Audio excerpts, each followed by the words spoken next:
किसी घर का चिराग अगर इलाज की कमी, लापरवाही या बदहाल स्वास्थ्य व्यवस्था की वजह से हमेशा के लिए बुझ जाए तो सोचिए उस परिवार पर क्या गुजरती होगी। एक माँ की गोद सूनी हो जाए, एक पिता की उम्मीद टूट जाए और एक परिवार जिंदगी भर का दर्द लेकर रह जाए। ऐसी ही एक दर्दनाक तस्वीर सामने आई है बोकारो के बेरमो से, जहां सीसीएल केंद्रीय अस्पताल ढोरी की कथित लापरवाही ने एक मासूम की जिंदगी छीन ली। परिजनों के मुताबिक बच्चे के तबीयत बिगड़ने पर उसे केंद्रीय अस्पताल ढोरी लाया गया था, लेकिन अस्पताल में समुचित इलाज और व्यवस्था नहीं होने के कारण उसे बोकारो रेफर कर दिया गया।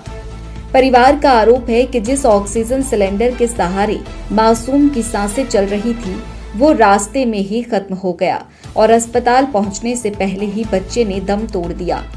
सोचिए, जिस बच्चे की सांसें एक सिलेंडर के भरोसे थी, अगर वो सिलेंडर भरा होता तो शायद आज वो बच्चा जिंदा होता। ये सिर्फ एक मौत नहीं बल्कि बदहाल स्वास्थ्य व्यवस्था पर बड़ा सवाल है, जो लगातार लोगों की जिंदगी से खेल रही है।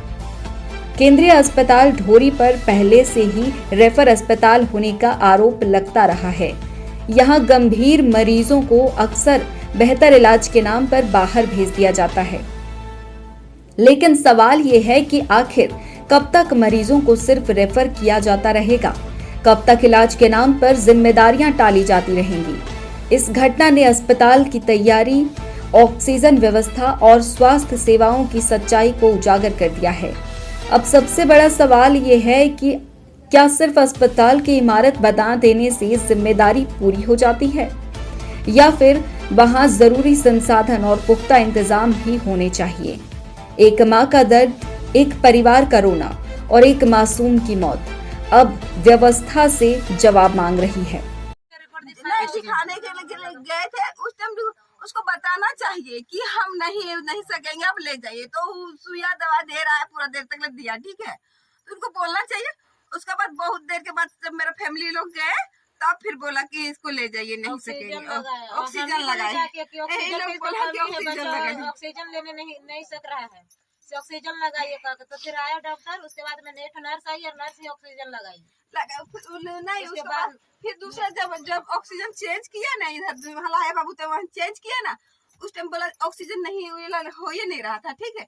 तो कोई आदमी आया, बोला 2 मिनट में इसको ऑक्सीजन चेंज कर रहे हैं। दूसरा चेंज किया, उसके बाद देख रहे हैं इसको साहस से नहीं ले पा रहा है। जैसे गाड़ी में सुलाया इसको ने, तो साहस से नहीं ले पा रहा था, ऐसे कर रहा था। तब सबको बोल रहे मेरा बाबू साहस नहीं ले पा रहा है, मेरा बाबू साहस नहीं ले पा रहा है। हम बोल रहे, सबको बोल रहे मेरा बाबू साहस नहीं ले पा रहा है। ऑक्सीजन का टंकी में ऑक्सीजन था कि नहीं, साहस नहीं ले रहा। फिर एक अचानक बंद हो गया ऑक्सीजन, अचानक सांस लेना ही बंद हो गया, ऑक्सीजन बंद हो गया। ऑक्सीजन बंद हो गया, ऑक्सीजन रहने से ऑक्सीजन तो सांस तो लेके ऑक्सीजन बंद हो गया। एक ऑक्सीजन का वो कितना, 2 सिलेंडर 3 सिलेंडर का है, कितना देर चलेगा भैया? 3 घंटा चलेगा। क्या 15-20 मिनट में खत्म हो जाएगा? जब नहीं था ऑक्सीजन तो भी बोल देता हम लोग, उसी टाइम उसको बता देना चाहिए था। सवाल बड़ा है कि क्या लापरवाही और बदहाल स्वास्थ्य व्यवस्था ने एक मासूम की जान ले ली, और आखिर कब सुधरेंगे सरकारी अस्पतालों के हालात? बोकारो की ये घटना सिर्फ एक परिवार का दर्द नहीं बल्कि स्वास्थ्य व्यवस्था की गंभीर खामियों की दर्दनाक तस्वीर है, जहां इलाज की उम्मीद लेकर पहुंचे लोग कई बार जिंदगी हार कर लौटते हैं। बोकारो से बुनियादी लाइव के लिए नीरज सिंह की रिपोर्ट।